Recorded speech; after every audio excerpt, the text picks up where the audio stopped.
80% des épreuves vont se dérouler en Île-de-France.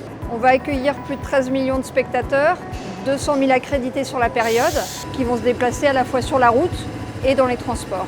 On va transporter jusqu'à 500 000 spectateurs par jour dans les transports en commun. Tout ceci doit être géré évidemment en maintenant l'activité normale économique du territoire.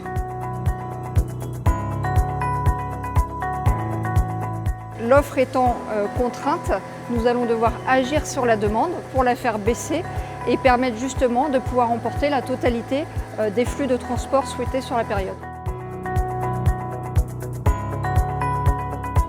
On a 3 partenaires majeurs qui sont évidemment Île-de-France Mobilité, la Ville de Paris et Paris 2024. On lance une grande campagne de communication, vous pouvez apercevoir derrière moi, Anticiper les Jeux, qui vise à s'adresser à tous les Franciliens, en particulier aussi aux professionnels, pour les inciter à modifier leur comportement de déplacement. On va leur demander si possible de diminuer leur déplacement, par exemple par du télétravail quand cela est possible.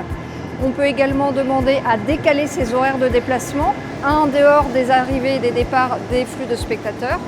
On demande également si c'est possible de changer d'itinéraire.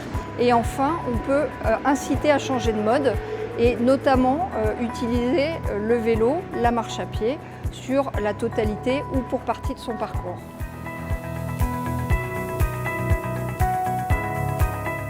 Alors en matière d'héritage, après les Jeux, l'idée c'est justement de pouvoir faire perdurer un certain nombre d'actions.